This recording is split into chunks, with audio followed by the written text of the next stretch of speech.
कि हमने 3 कृषि कानूनों को वापस लेने का, रिपील करने का निर्णय लिया है।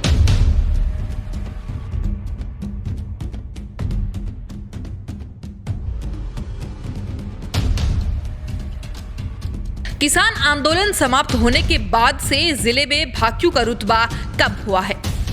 जिले में 4 सीट गंवाने के बावजूद भाजपा नेता बयानों से आग उगल रही हैं। चौधरी राकेश टिकैत को भी धमकी मिल चुकी है। कई भाकियू नेताओं पर मुकदमे दर्ज हो चुके हैं, जबकि नामजद कई कार्यकर्ता जेल भी जा चुके हैं। दरअसल करीब 35 साल से किसानों की लड़ाई लड़ती आ रही भारतीय किसान यूनियन वैसे राजनीतिक रही है, लेकिन राजनीति में इस संगठन का रुतबा हमेशा बरकरार रहा। यही कारण रहा है कि वीर बहादुर जैसे यूपी के धाकड़ मुख्यमंत्री को भाकियू अध्यक्ष महेंद्र सिंह टिकैत के साथ जीआईसी मैदान में धरने पर बैठना पड़ा और करवे में पानी पीने को मजबूर होना पड़ा था। भाकियू की ये धाक 1987 शामली में खेड़ी कर्मों बिजली घर पर हुए आंदोलन से बनी थी। 1 मार्च 1987 को शामली के खेड़ी कर्मों बिजली घर पर हुए आंदोलन में सिंभालका के अकबर और लिसाड़ की जयपाल ने शहादत दी।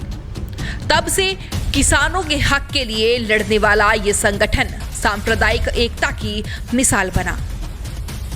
भाकियू के लिए किसानों की लड़ाई का ये कारवां लगभग 35 सालों से चला आ रहा है। कभी भाकियू का सितारा बुलंदी पर रहा तो कभी गर्दिश में। कभी सरकार किसानों के सामने पानी भरती नजर आई तो कभी किसान अपने हक के लिए जूझते दिखे। मासिक पंचायतों में भाकियू किसानों के साथ ज्यादती के विरुद्ध आंदोलन का बिगुल फूंकती रही है। वहीं 3 कृषि कानूनों के विरुद्ध दिल्ली बॉर्डर पर करीब 387 दिन धरना देकर भाकियू ने किसानों के हक की लड़ाई लड़ी। बाद में सरकार झुकी और राष्ट्रीय किसान मोर्चों की मांगों को भी स्वीकार किया, जिससे उसके घटक भाकियू का रुतबा भी बना। लेकिन किसान आंदोलन के बाद एकाएक भाकियू का सितारा जिले में गर्दिश में दिख रहा है। तो आइए आपको बताते हैं कि क्यों और कैसे। केस नंबर 1, पूर्व विधायक उमेश मलिक ने भी टिप्पणी की थी।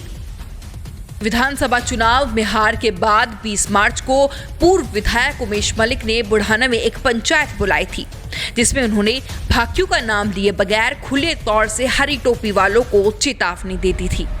हालांकि इस मामले पर भाकियू ने त्वरित प्रक्रिया देते हुए डीएम कार्यालय पर धरने के दौरान भगवा पटकों वालों के विरुद्ध बयानबाजी करते हुए अपनी भड़ास भी निकाली थी।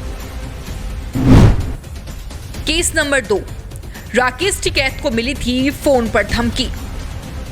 किसान आंदोलन समाप्त होने और यूपी में फिर से भाजपा के सत्ताधारी होने के बाद से भाकियू के लिए हालात बदले हैं। 27 मार्च को भाकियू के राष्ट्रीय प्रवक्ता चौधरी राकेश टिकैत के चालक ने थाना सिविल लाइन में मुकदमा दर्ज कराते हुए बताया था कि किसी अज्ञात ने राकेश टिकैत को फोन पर जान से मारने की धमकी दी है। यहां तक अज्ञात व्यक्ति ने फोन पर किसान नेता के साथ गाली गलौज भी की थी। केस नंबर 3, धरने के बावजूद भाकियू कार्यकर्ताओं की गिरफ्तारी।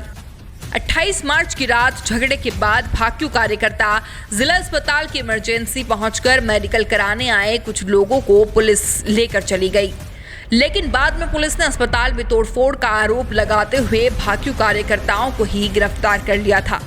इस मामले में थाना सिविल लाइन के कांस्टेबल ने 6 भाकियू कार्यकर्ताओं के विरुद्ध मुकदमा दर्ज कराया था। 29 मार्च को कार्यकर्ताओं को छुड़ाने की मांग करते हुए चौधरी राकेश टिकैत को स्वयं शहर कोतवाली में धरने पर बैठना पड़ा था। बावजूद पुलिस ने सभी भाकियू कार्यकर्ताओं का चालान कर दिया था, जिनकी बाद में जमानत हुई।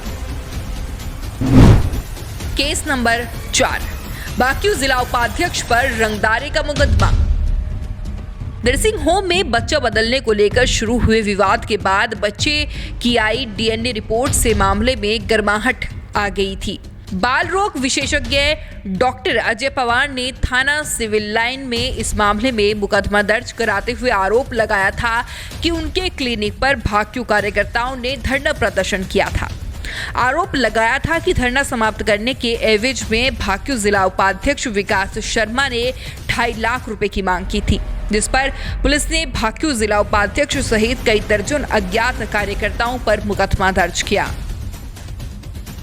खैर, अब तक सरकार और व्यवस्था के विरुद्ध लड़ी जंग में किसानों ने क्या खोया, क्या पाया और क्यों यूनियन के रुतबे पर इतना फर्क पड़ता नजर आ रहा है, ये एक सोचने वाला सवाल है।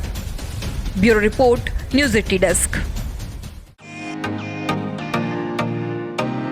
फेसबुक और यूट्यूब के बाद अब आपका पसंदीदा चैनल न्यूज़ 80 डेली हंट पर भी फॉलो करें।